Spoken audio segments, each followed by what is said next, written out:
Hey guys, and welcome back to the General Admission Podcast. I'm joined with just Joe and Arch tonight. Seb isn't feeling well, and let's just get right into it. Round 8 this week.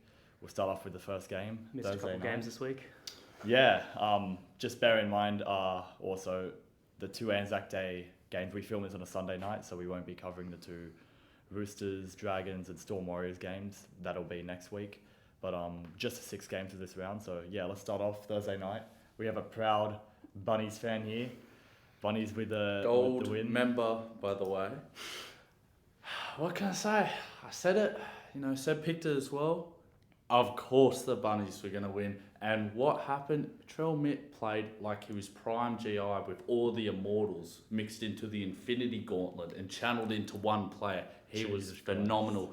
He absolutely destroyed Penrith. You're seeing him flick passes in the play van. He gets the ball off the dummy half and charges up the field, which leads to the Cook try. When we needed a score in desperate time, when we're down 18-10, he collects the ball off a rebound, scores. 4 people coming in at him from either side to stop him from going over the line. Can I ask you, Arch? Be honest, and I'll ask you as well. At 18-10 down, did you think Rabbits had a way back into that game? Well, so I had to record the game because I was quite busy with work, and I got home. And I was watching it. I was like... At 18-10, what did you think that you had a chance? You know what was going through my mind? I was like, I'm going to sack this off and go to bed. but... At least he's honest. I will be honest, because in my mind, I'm thinking, not this stuff again. What's going to happen? Trell Mitt, boom. That offload from Alex Johnston, that's why I say he's more than just pick up the ball and place it on the ground. He is phenomenal for that. Right, well, look, and Tasp scores it. What a better way! I will say that it was a slow first half, and I think we saw another example of Penrith, like they always do. Sometimes they start off slow, and then they pick up in the second half. But then again, they just fell asleep. I think it was a mentality issue. They'd played well for 70 minutes, but that last 10 minutes defined the game. Joe, you haven't said a word. Yeah, no, I'm letting Arch do all the work. Yeah. Missing Keon as well. And they still got the better rub of the green with the Panthers forward pack. So that's what I was surprised about. I don't rate the Rabbitohs forward pack super highly, but it's an impressive feat. If you didn't know, this guy hates on the... You could have the best forward from every time period in our forward pack and you'd still say it's mid. I think my forward pack is good when it's healthy.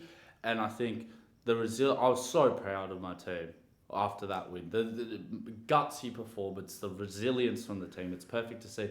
And I think that sets us up well for the rest of the season because that is a very gutsy performance to pull out that win. And I'm just over the moon with that. I'm proud of everyone who played. Let's look on the other side of the coin. Crichton, he's Rabbit's kryptonite. He's just always scoring. He scored a hat-trick. He scored all 18 points against them. And I think that Penrith, that's their 3rd loss this year, I believe, and I think everyone picked a regression, but this is unheard of. Yeah, last 3 years of the Panthers. We're drawn on the table with them now. Your top Rabbits not making top 4 points, not looking too good anymore. I'll tell you what, Broncos up next week. I reckon we win that as well. I reckon that's a statement performance. That changes the whole trajectory of the season. That Penrith. We can talk about next week. But very happy man. Let's move on to Friday night's game. The Eagles versus the Broncos. The Broncos taking home a 26-16 win. Now with this game, there's quite a few things to talk about, and we won't cover all of it now because there is the hip drop debate that I've certainly got a lot to say about, but we'll save that for later. What do you boys think of the game? I thought one player that was really impressive in my opinion. I thought Ezra Mam was really impressive. And Reynolds. It was a Reynolds and Mam show. Oh, Mam looks phenomenal. Yeah. That I traded him back in for Supercoach this week. I was like, he's the only one I can afford. They're on the same wavelength, both of them. Him and Reynolds. They're really on the same wavelength. I love seeing two halves link up like that. Instead of just seeing two halves in a team just going and doing their own thing. They link up on their 5th tackle options so well. Instead of just like Mam taking the 5th tackle kick or whatever, they both connect for that 5th tackle option. I think that's a very dangerous firepower that they. Yeah, they 100%. have, Like yeah. when you combine that with Reynolds' kicking game, obviously Yeah. phenomenal. We already know that. But you combine that ability to go to man as well Yeah. with that kicking game. Now, can I ask you, is it a concern that the Broncos didn't score a try in the second half? No. I tipped the Eels, so It was- yes. it yes. was- Is that a Broncos concern? hater. Yeah, but I didn't think it was too alarming. I think they took the back seat a bit, but I think they knew regardless. They trusted that they'll get over the line Yeah. and they can serve. I don't think it's too much of a worry. Yeah. I mean, well, I mean, Eels- they won the game. Of like course, some so, teams get like a little kick up the butt, like Yeah. when they're down a bit, and they might pile on a few more points. But I don't Yeah. think it's anything to be stressed about. And I want to mention something with that Reynolds Ezra Mann partnership real quick. I think it's more. You can just tell with Reynolds, he makes his halves partners always play so much better. I mean, look at Luke Keary. Yeah. Look at Cody Walker. That one season he had, lockdown season, phenomenal. He had like 30-something try assists. And Ezra Mann performing now, I think he is just the key to unlocking a 5'8's full potential. And yeah, I like the Broncos a lot. I think they're a good team. So yeah, very good win. Now, one more thing we'll talk about this game. Less about the game, more about the Broncos, the Payne Haas Rugby Australia topic. Do you boys see? There's no see way he's him going to leaving? rugby. He he's bear in not mind, union player. he has expressed his desire in the past. I say desire, interest in the past to leave the Broncos. So it makes you question how much Payne Haas actually wants to say that, because it could genuinely happen. You know. Yeah, but he could genuinely also get $1 million in the NRL. Not that I Well, agree with it, but And that will be something similar to and what Well, Rugby Australia a can front afford to rower offer. on $1 million deal. That'll be something. We've got Tamalolo. I mean, yeah. I think there's a few front rollers that deserve $1 million. Mm. I think David Fafita does. But I think Thank God he's not front row then. Oh, so He's second rower, but like still forwards. He doesn't deserve $1 million. I don't think. But Payne Haas, anyway, no. no. Payne Haas. David Fafita. But I think In terms of forwards, then yeah, it's a forward. But I do think if there's a forward who deserves $1 million contract, I think it's Payne It's Haas. Payne Haas. Yeah. Oh, are we Like at the including all time. forwards? At the time. No, we're not including hookers. No, No, not no, including not hookers. hookers. Locks. Just the big men. The big men. Wait, so you Locks. So you Tamalolo. reckon he doesn't Tamalolo. deserve. So you reckon Yeo? Okay, well, is then, yeah. he I deserves think $1 million he's over worth. Yeah, Payne you're Haas. right. You're so right. I would say same with Yeah, Cam Murray as well. Anyway, Yeah, that's what's that's on fair. bias, That's fair. so- That's fair. anyways, But they're both they're Yeah. all good players. Yeah. They all deserve in that region. Ezra Mann and Payne Haas, 1 match suspensions with their hip drops. Again, we'll talk about that later. There's a bit to talk about. Yeah. And Who can guess what his hip hop take yeah, is? who can guess what the hot take is? Yeah, it's spoiler alert. It's the hip drop, but we'll speak about that later. And Jermaine Hopgood, he was free to go because that was a ludicrous one. But again, we'll speak about. I don't want to get started. We'll move on to the second game of Friday. The Sharks beat the Bulldogs 33-20. And Sharks were always in control for that match. I think the Bulldogs, they slowly tried to grab some momentum back. You know, they'd score a try and then Sharks would score, but Sharks always had control of that game. And you know, it was a tight gap at only a 4-point gap at halftime. But you know, the Bulldogs never looked like they were in the front seat for that game, or they were piling on immense pressure to the Sharks. Well, I think a lot of people were expecting a lot more empathetic win from the Sharks. So I think if you're a Sharks fan, you can be pretty disappointed by the fact that you didn't pump a team that conceded 80 points in 2 weeks. But a win's a win. We come back to last week. A win's a win. Will Kennedy first half hat trick? Very impressive performance from him. I think he's been one of the standout fullbacks. Yeah, this year, in my he's an opinion. underrated player, Will Kennedy. And Guess what my hot take is? okay. Well, don't say it because let's try and keep some sort of secrecy. But now you said it's about Kennedy, but and again another great game from Nicho Hynes. He got 2 assists, and I can really see him holding down that number 6 jersey for the Blues. If Blues number 6, Archer will jump in the canal. Yep. No. Is that, can we do that? No. If Nicho Hynes Why? No, if Cody Walker gets in over him, I'll jump. Okay, okay, you know what, we'll take that. We'll Cody take Walker that. gets in over him. Which I don't think. It's gonna be Hynes. But like honestly, Walker's not far off from. It's Hynes. Yeah. Anyways, we'll move on to the Saturday game.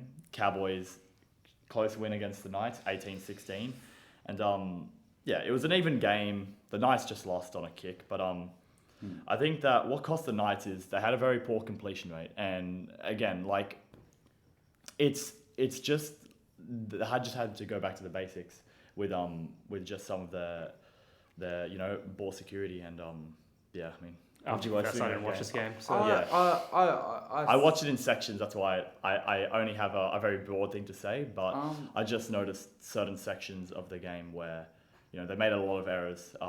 14 errors, I think it was, compared to the Cowboys. But yeah, there's another game that Knights could have won. I think they could have jumped into the top 8 with this game. And yeah. Well, what do you think of the match? I've rated the Knights pretty well because I feel like with I say it every week, but with the injuries they have, they're bringing out some pretty gutsy performances. Yeah. And I think this is very disappointing. If I was a Knights fan, I'd be very disappointed. I know there's the whole stick where it's like, this team's lost so-and-so on the trot, they got to get a win soon. I don't care. Like, to perform like they did against Penrith last week and then come out and not be able to get the win over the Cowboys. Again, I think a 1 point loss and then a 2 point loss. Yeah, you got to feel for the Knights. I think that's just a bit disappointing. I mean, they've got a fair few losses in the past few weeks, but it's you got to win that game. And I think if I was a coach as well, I'd just be disappointed with that performance, considering how poor the Cowboys side that is. But yeah, that's all there really is to it. Yeah, it's good to see Knights fans. There is some silver lining. It was good to see Kalen Ponga back on the field, and yeah, I think that now with him back, hopefully he can stay concussion free.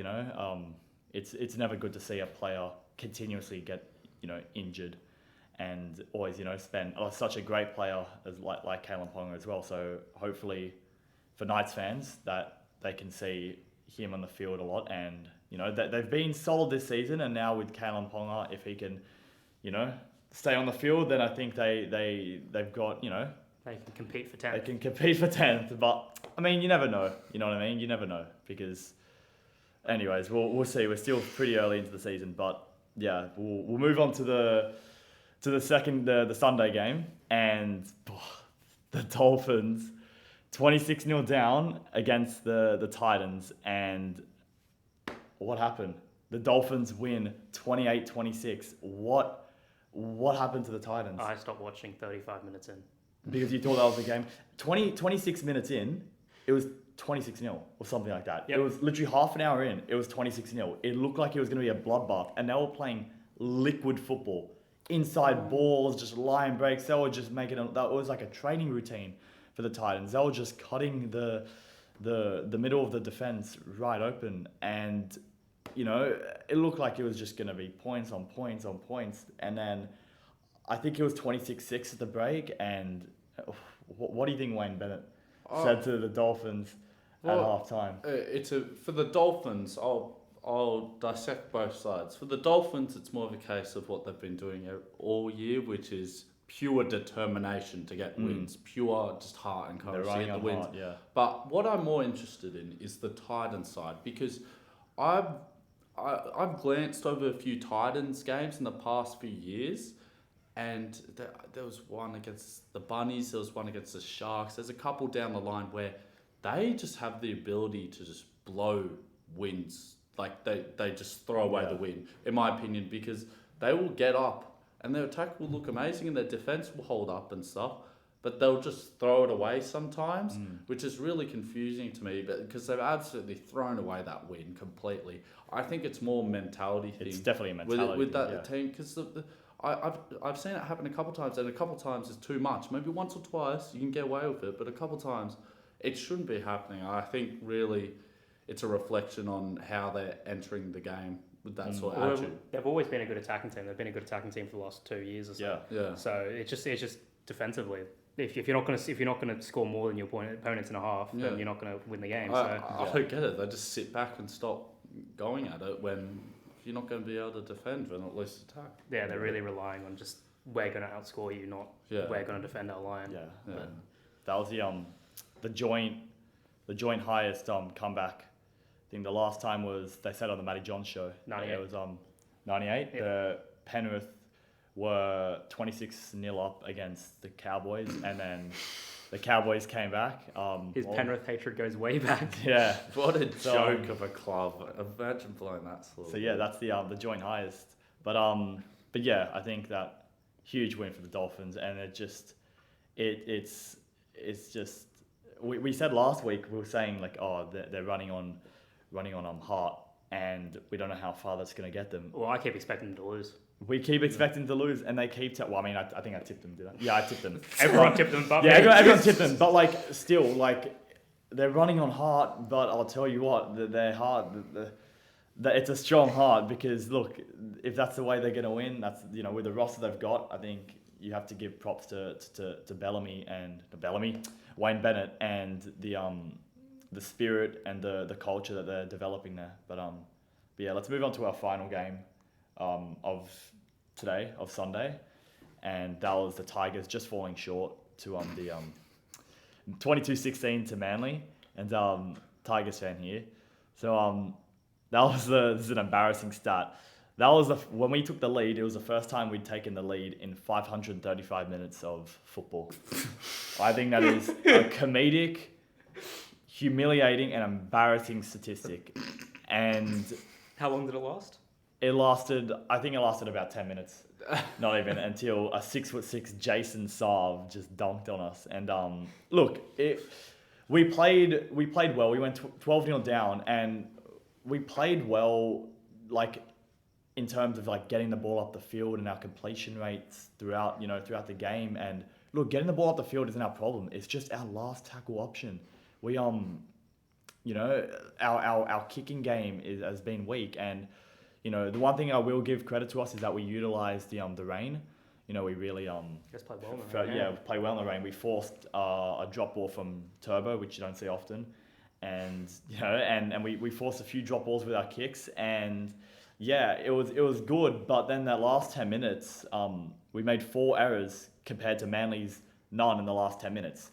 And what I think that comes down to is we've, for the last 535 minutes, always on the back foot trying to, get ahead. And then we finally got ahead. We were finally in the lead. And then as Vossi said, Andrew Voss, we just forgot how to win. We forgot how to win the game, and we didn't know what to do when we were ahead.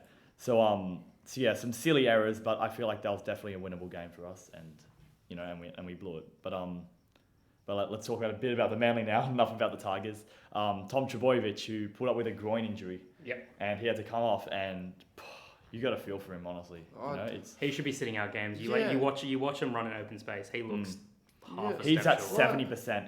He made that line break, and he was like, it's like he sprinted to break the line, and then once he had broke the line, straight away looking for just a pass, jogging, looking for a pass. And it's sad. Well, he got chased down by Stefano as well. Yeah, he got chased down by a front rower, and it's just sad to see that that's the way he's got to play. Hopefully that it's just maybe like a short-term thing. But if that's the way he's got to play throughout his career, always, being nervous and not wanting to, push yourself and just being cautious, I really hope that that's not how he has to play for the rest of his career. Because he's a wonderful player. Yeah, exactly. He's a wonderful player when he's a fast guy as well. And it's a shame to see him not only at 70%, but again, he's going at 70% and he's still found a way to get injured. What absolute idiot from the Seagulls. Well, you got to be an absolute idiot. Why is he playing against the 0-7 Tigers? Like, I've got no clue. Tom Trbojevic, he should be rested if he's coming into the game. They almost lost. I do not care. You should expect your team to beat It's not like the Premier League where you can just rest a player. We'll just give him a rest. I don't. He has to play every game. Why would he rest that game? Because he's not 100%. But he was 100%. Going into the game, I mean, I'm not going to... I don't know how he's feeling. I'm not mates with him.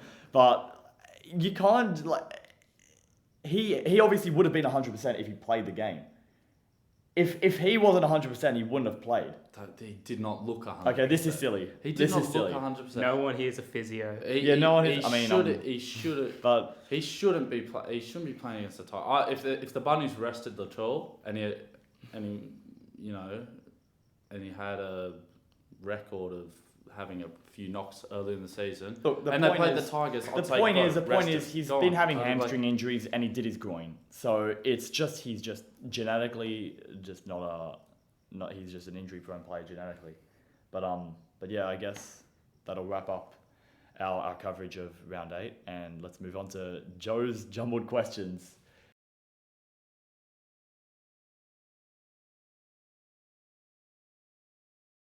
Which is that what we're calling it? That was not agreed upon. I'd like to say I thought that's what you called it. That's what you said. I never called it. Joe's jumbled questions, the segment that's going to be just for this week replacing Seb 6 again. That's what we called it, right? Joe's jumbled questions. It is not. No. I swear that's what Seb's you out said this week. beforehand. The better host is on, so Seb still wrote the questions. He gets credit, but I'm doing it.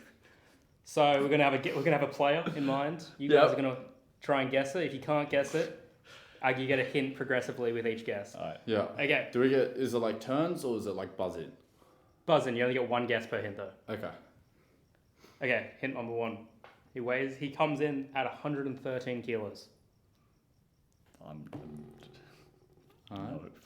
You're You're not even gonna even guess. Oh, am I allowed to? Do I get another guess? Yeah. You get one guess per hint. Pele. No. Who, what? No. Frank Pele. No. Oh, I thought you meant like Pele, the player, no. the soccer player. I'm Stefano. I don't care. I'm just gonna say a name. He is 32 years old. Who's a big unit at 30? Tom? No. It's gonna be a forward. Oh yeah, well you're not gonna see. No, you're not gonna see 113 kilos in the wing. Yeah. Let me know you ask. Archer might say it at fullback. 32 years old. Let's go Clemmer. Clemmer? It's not Clemmer, by the way. Okay. Joe Hargrove. No. He debuted in 2011. Ooh. That's an awful hint. We already knew he was Yeah, old. he's Thanks, old. Seb. Yeah. Tom Lola. No. Negative ball. No. I feel like I'm gonna need some better hints. Guess I don't know. quicker. Just guess quicker. Yeah. Damien Cook. I just wanted that. No, it is not Damien Cook. Yeah. He has been a captain of a club. Aaron Woods. He's got it. Yeah, I've got it. As if That's you've impressive. You have to get into the mind of Sebastian Hole. Bro, he just came out of retirement. He got destroyed with booze today. Woodsy, every time he touched the ball, he got destroyed with booze. Yeah, sorry, I'm in the middle of a segment here. Oh, okay. Sorry. Next player, 91 kilos. Oh, this makes it a lot harder. Damien Cook. There's no way. Look, there's no way of narrowing it down. Just spout a guess. Reece Walsh. No. 34 years old. What? Josh Reynolds. It's a good guess, but no. He's not 34. He's up Who's there. old? I don't think he's 34, but I'd say Kiri. He's 31. He's not that far off. Yeah. He's played Origin. He's played Origin. So who could it? Ben Hunt's not that old. Is he? I'm gonna say Ben Hunt. No, it's not Ben Hunt. Okay. It's not Ben Hunt. You guys are thinking too much. Yeah. Yeah, I got. We just need more hints. I got no clue. Debuted 2007. 2007. He's an old. So he's guy. ancient. He's ancient. He's played Origin. He's 91 kilos. Who what? I'm lost. Currently, Next not week. voided. Next. Currently plays for the Catlin Dragons. Oh, Pierce. I didn't know you were talking about. I had I Pierce. thought you were talking about NRL I had players. Pierce as a guess ages ago, but I didn't know you were talking about NRL players. You're just I talking thought about you were other If only you'd have used the guesses Yeah. earlier. Next player, he weighs 99. We've got a fixation on weight here. players. Damien Cook. Cam Murray. No. He weighs more than 90. Okay, anyway. He's around. 22 years old. 22 years old. Dominic Young. Junior Tupou. Debut 2019. 2019. Kalen Ponga. Suwali. No. Oh, he didn't debut then. Yeah. Represents Samoa. Crichton. Bingo. 2-1. Ooh. 2-1. Fair enough. We've got another player. I'm his biggest hater as well. 84 kilos this one. 84 kilo. Oh, it's Damien Cook. Adam Reynolds. No, and no. 34 years old. Oh, what? Another old Donny. Who is tiny and 34? Ben Hunt. Hodgson. That has to be the worst logic ever. That doesn't narrow it down. Josh No. Oh, And that's no. a good guess, Josh Hodgson. No. Debut 2013. 23rd. This was not Luke Keary, is it? No, he just said it's 31. Okay. Is it Jared Croker? No. Now let's void it. Grand final winner. Oh. Still playing, right? You can't can't. answer You the can't. question. Yeah, Cooper Cronk. Oh no, debuted in 2011. What am I saying? No. No. Wait. Are they still playing or not? You got no clue, No, it's mate. void. You got no He won a clue. grand final. Plays for the Cowboys. Jake Granville. There we go. Oh, We got 2 apiece, I was locking it about up. to say drink water. He's like half his age, anyways. And about 4 years past the Yeah. grand final. This one weighs 94. Damien Cook. Oh my god. It's gonna be one of them. I can confirm it's not Campbell Campbell Cook, any of them. Campbell Graham. No. 23 years old. Ponga.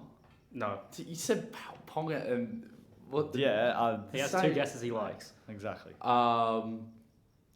Walsh. No. I said Debut in 2018. Walsh. Talau. No. Oh, Keon? Oh no, Keon's heavier. No. Yeah. Is dating a footballer? What do you mean footballer? A footballer. Oh, I know who it is. I know who. Lomax. No. Dating Jeff I can't Sturgis. believe you guys actually got that hint. I had no I just know he's dating what Jeff was going Sturgis. on. Yeah. 3-2. Next player. 96 kilos. Campbell Graham. No. Just Luke Brooks. No. What? I haven't said him yet. I don't know. Debut in 2016. 2016. Don't really want to say Cook now. Latrell? He's heavier than 96. Yeah. He's definitely heavier than 96. He's a big boy. He's definitely. I could He debuted in 2016. I've seen him in real life. The belly does not. You lie. haven't had your guess, Archer. Do you want to chuck something out there? Ezra Mann. No. 27 years old. Oh, okay. So he's decent age. Debuted in 2016. It leads me to think that's Jack White. No. All right, Flav, you go. I know. That's so far off. I need another hint. You don't know who it is. Oh, Radley. No. Ooh, I'm just that's throwing an one out there. interesting I'm just one. throwing one out Has had 2 stints without an NRL contract. Will Chambers? No. No, he's ancient, isn't he? Yeah. there. Farmanu Brown? What? No. the No, because I thought he has had 2 stints without a contract. That's why. Plays for Souths. I've been hard. Right now. Plays for Souths. Don't tell me it's like Suka Fafita or something. No.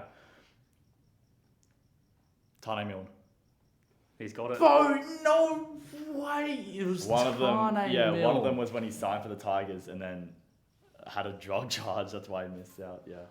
Well, that concludes Joe's jumbled questions. So that's what you called it beforehand. Sponsored by Sam.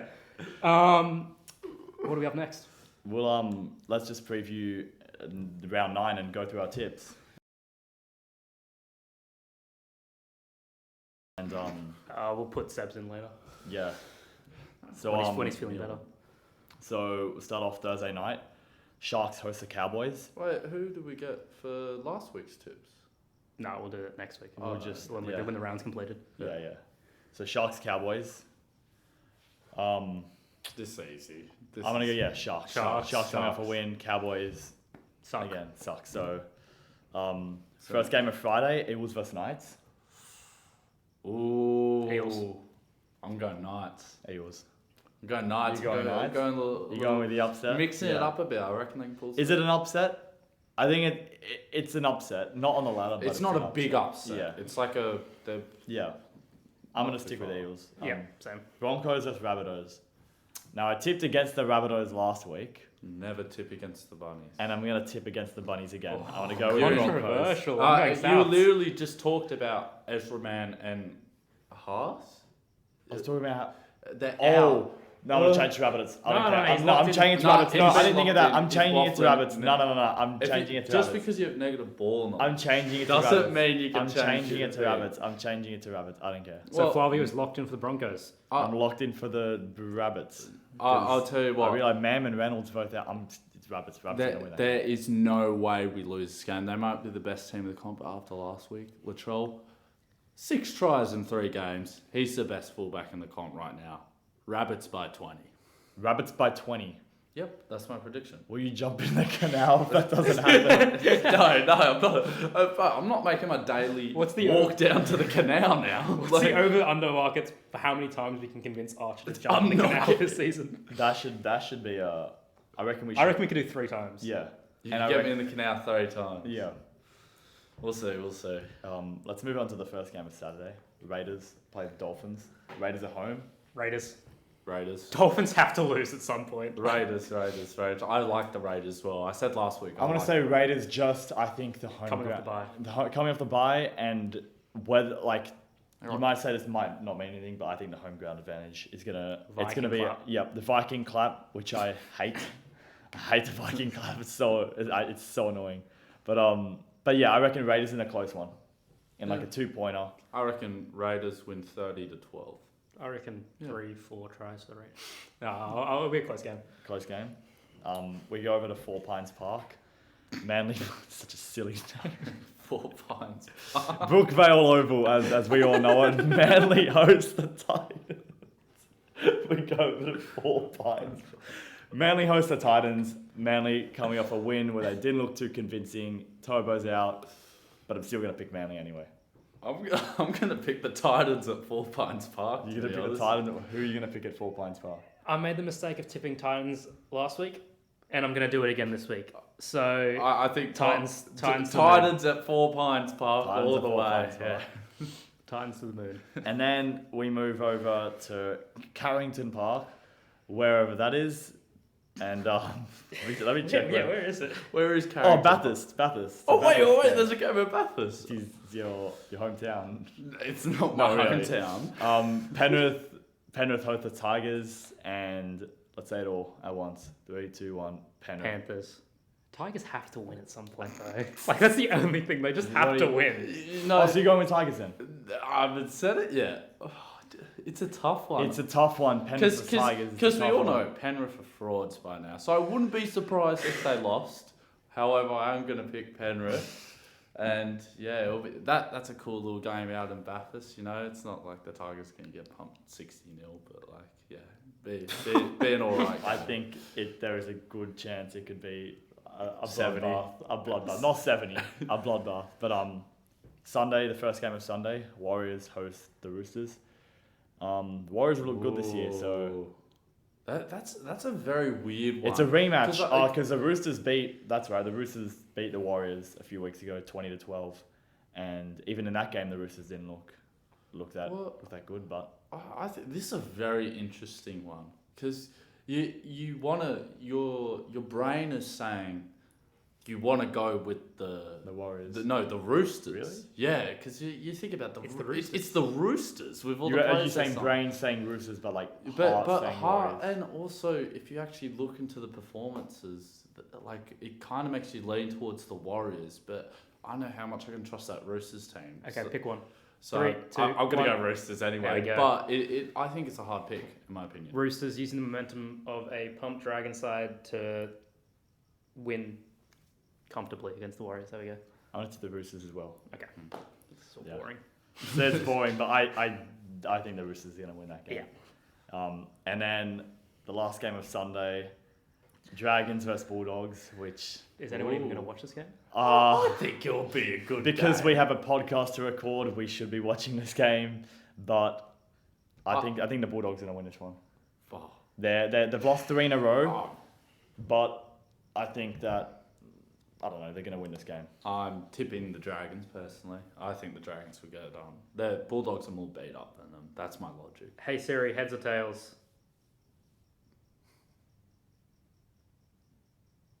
It's tails. I'll back the Bulldogs. But you didn't You specify. didn't even Well, tails are correlate obviously anything. H home. Okay. No. Exactly, true. obvious. That is shocking. Anyways, that wraps up the tips and the preview for round 9, and let's move on to some hot takes from the 3 of us. And Arch, do you want to start off? Do you have a hot take for us? I do. He's thinking one quickly. But no, I've already thought of it. He's stalling. But, of course it's going to be about the Bunnies. I want to switch it up one week, I really do, but I think the team's too good not He's to. still Also, stalling, right? The premiership, winning the premiership has already been part of one of your other hot takes already. Yeah, I know. Okay. And I will say, South Sydney Rabbitohs are the best team in the comp right now. Jesus. Right now, on this very day, we're the best team in the comp. So why aren't they first? Because, we had some blimps late earlier in the season. But Broncos Can I had explain my one logic? blip. Broncos had one. No, I'm gonna. No. No, because Broncos had one blip. Rabbitohs have had more than one blip. Therefore, Broncos are the best team. Well, what happened last year? Broncos gelled early and then dropped out. That's irrelevant. Your thing is Who's right now. Right now. Let's not talk about last year. But right now, I still think we're better because we finally gelled. In the past few weeks, we've gelled. Latrell Mitchell is the best fullback in the comp right now. 6 tries in 3 games, and adding on, he's got like 4 try assists through those games as well. You cannot say we're not. We literally just beat Penrith. Right? And when we go down to Brisbane and smack the living hell out of that Broncos team, then we'll see you next week on the podcast. I'll say it before and I'll say it again. Rabbitohs are the best team in the comp by a landslide. So I tipped Rabbitohs, but because of that, I want Broncos to win now. Oh, well, you I'll actually sacrifice tip Broncos, thank God. No, I tipped Rabbits. That is complete rabbits. waffle. I tipped Rabbits. I'll change it. We'll get I'll your change rabbits tip edited out. Don't worry. Yeah. Well, We'll stick with Broncos. I tipped the Rabbitohs. Please don't edit it out. But yeah. Yeah, no. Well, I think Rabbitohs are better side. I think it's Broncos just, are 9-1. I think the statistics speak for themselves. Broncos are first. Rabbitohs are not. Yeah, we'll see when you whip up the NRL page and you see 42-20 Bunnies way. Then we'll see who's the best team. Points. Then we'll see who the best team in the comp is. It's the South Sydney Rabbitohs. End of story. Don't want to talk about it. Joe, do you want to give yours? Oh, you're gonna go last. I'll go last. Yeah. My one is a double take because Edwards, for years, and this really irks me, has been called the most underrated player in the comp. And at one point, yes, but you cannot have someone be the most underrated player in the comp if everyone believes they're underrated. Now he's So rated. that player that Now is the he's most rated. exactly. Yeah. That player who is the most underrated in the comp is 100% Kennedy. I've got to agree with that. Yeah. Okay. There we go. Boom. I'm going to agree with that. No. Okay. Are you just disagreeing for the sake of He it? needs to disagree. No, well, I think Hammers had a really good Oh fuck me. But he's not he's not an underrated player, and But he is an He underrated has a player. nickname. Everyone loves him. The yeah. Hammer. Will Kennedy is just he just kind of came out of nowhere to replace Valentine Holmes, who he replaced when Holmes left. I have no idea. Actually, Who was a fullback after Holmes? I'm assuming Kennedy. It might have been Kennedy. I think they played Moylan a bit there as well, but yeah, they played Moylan. I mean, I will say Will Kennedy is up there. He's very unappreciated considering what he contributes to that Shark side. Because Hynes usually takes the credit for it. I wouldn't say that. I reckon there'd be a couple more players, but if you actually think about purely underrated, not just like like Hammer. I'm sure. Well, maybe I'll retract the Hammer statement. But if you think about genuinely underrated, there's some of the lower tiers, the mid-tier table. There's some players in there which I think are more underrated. Who? You know, You can't just say there are them. You have to actually like prove it. I forgot his I name. think Will Kennedy. The Knights player that's been playing really well. He's a centre or a winger. I forgot his- Marzi, Dominic Young, No. I'm trying Best, he's been performing really well. Marzi, Their fullback Miller. Miller. Miller. Yeah, That's the one. Miller is. I Miller. feel like Miller's getting his praise, and again, He's not getting that much praise because he plays for the Knights, and I think it just shows how underrated he is because I forgot his name. Right? Everyone, a lot of people. Does know. that show how underrated it is, or your lack of ball knowledge? Yeah. It's not my lack of ball. I'm not a big Knights fan, and he's a recent player that's come out of nowhere, and I think he does. Yeah, and wonders who for is he that team. stuck behind at the Sharks? William Kennedy. Yeah, but Point proven. There you go. But that's- Yeah, exactly. He had to leave the Sharks because you know, he just was in Kennedy's shadow. well, I think that was just like the perfect setup. well. Thank you so much, Archer. I think two of you are hyping up Will Kennedy. And I'm the only one hyping up Lachlan Miller, which means that he's now overrated. Okay, more alright. Okay, you know what? You've got us there, Arch. do the maths. Let's move on to my hot take now. I obviously what I should be doing is just saying this like raw off the top of my head, but I wrote down something that last night after the Eagles Broncos game, I went to go get dinner, so I was in the car and I was just listening to Triple M with Aaron Woods and Ryan Girdler and Dan Ganane, and even they were saying, look, my hot take is the hip drop. The hip drop crackdown, it's gone too far. So what I wrote was, you know, Payne Haas, Ezra Mam, and Jermaine Hopgood were all sin bin. The Haas one, it was kind of understandable, you know, RCG actually got hurt, but the Hopgood one was, and the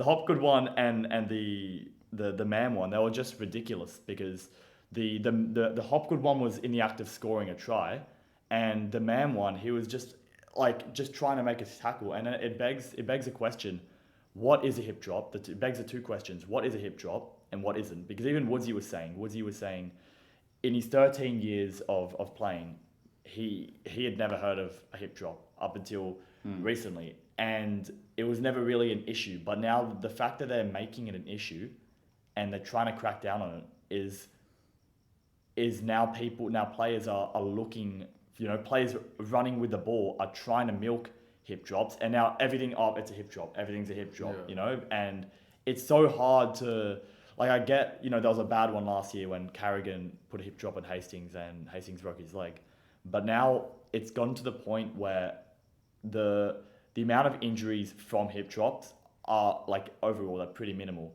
but they're trying to crack down on the hip drop thing, and I don't think the NRL realizes, and the referees, that is how you make a tackle. What are you meant to do? No. You put your body in front of them and you tackle. You don't fall down someone's legs. What's it called? I think that a hip drop, right? It's where you're on them, but you just drop all your weight. There's a deliberate hip drop tackle. Wait. I'll let you finish. So when you drop your weight, that I think you have to be so careful about, because the NRL wants to protect their players, right? But imagine just all the weight dropping on your legs, exactly. Right? It is very dangerous. It causes the ACLs, it causes the broken legs, anything you can name it in the leg, it will happen.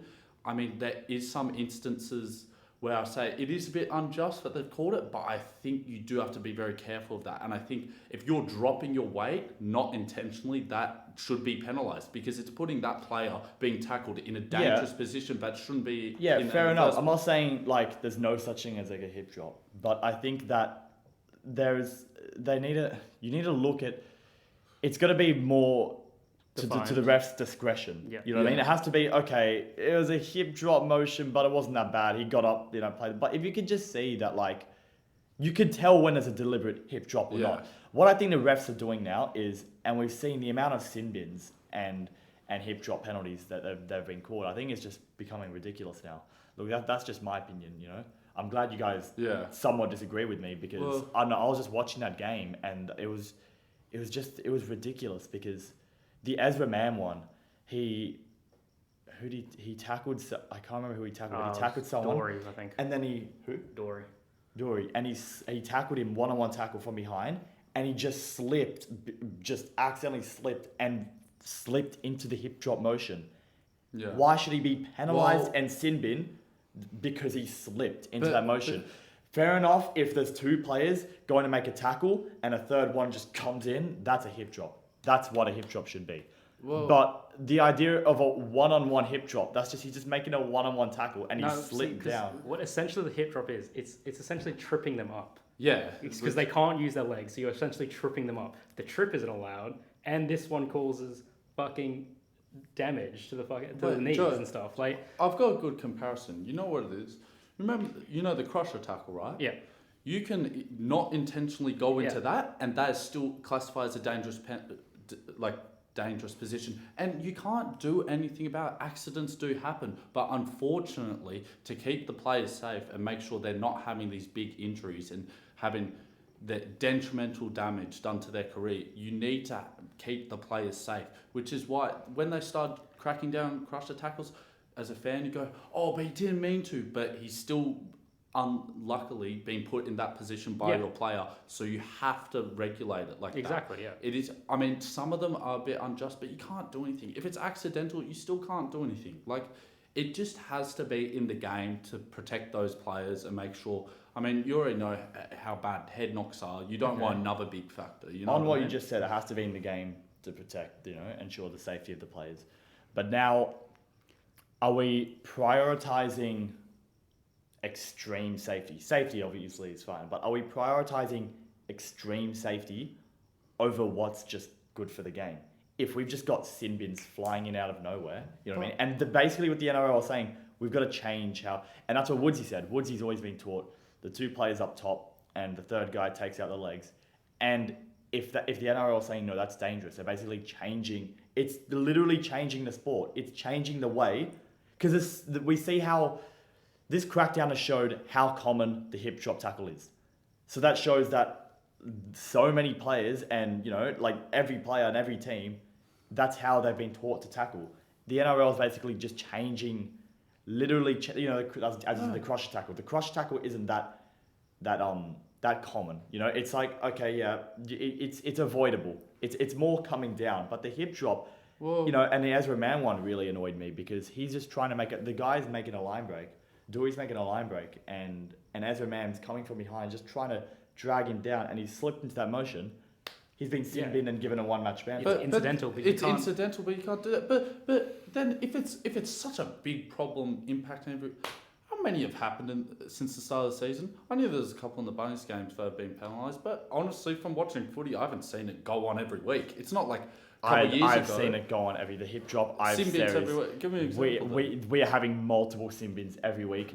It is common for a game to have at least one sin bin. We've seen some games have up to 3 sin bins, and I think that that's just me, going, oh, the game's gone soft, but obviously ensuring, especially with the rise of the research put into CTE and concussions, and as you said, the crusher tackle, we're really trying to ensure the safety of the game. But I think what is suffering is ensuring extreme safety. Like, you slipped into it, doesn't matter, sin bin, one match ban, just don't do it. They're trying to really stamp it out. They're sacrificing just what's good at the game. I think the entire argument is superfluous because the NRL will inevitably forget about the hip drop in about 3 weeks' time. Yep, and move on to something else, like they did with the crusher. I Yeah. literally have not seen a crusher penalty in ages. But I know that if someone was to perform a hip drop on my player and they got injured, I would be very mad and want them sin binned. I'm sure you would if you're watching. But from a neutral, from a Tigers, because I want my team to win that game. But watching that Eagles-Broncos game, where I was just watching it from a neutral perspective, and then I was like, man, hip drops. And then I got in the car, and then I listened to the Ganane, Woodsy and Girdler, and they were literally saying the same thing. And I think it was. And Ganane was going off. Like they all said it like it's what is a hip drop, and Yeah, it was also a bit unlucky the conditions as well as slippery. So exactly. with the SMM, but I think it'll be fine. But I do respect what the NRL is trying to say, but you can't. Yeah, of course you have to respect their ensuring safety. But yeah, I guess that concludes this week's podcast. We'll finish up there, and we'll move on next week to hopefully Sabi's back next week for our coverage of round 9 and Anzac Day. Anzac Day. Yeah, the 2 Anzac Day games we have to cover. And thanks for watching. And who wants to close us out? Archer will jump in the canal 3 times by years out. Rabbitohs by 20. Thanks, guys.